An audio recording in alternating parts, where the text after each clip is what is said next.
स्वागत है चैनल में। प्यारा सा विंध्यवासिनी माता का भजन सुने, सब्सक्राइब करना मत भूलना।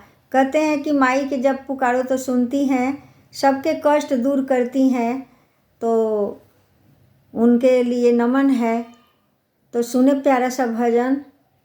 विंध्याचल पहाड़वा पर बैठी जग जननी हो, रखलू ना हमरो खबरिया,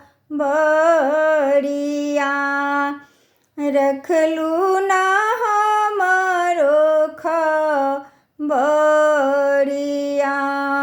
बीच भंवरवा में फंसी गई नैया हो, पार लगा दो देवी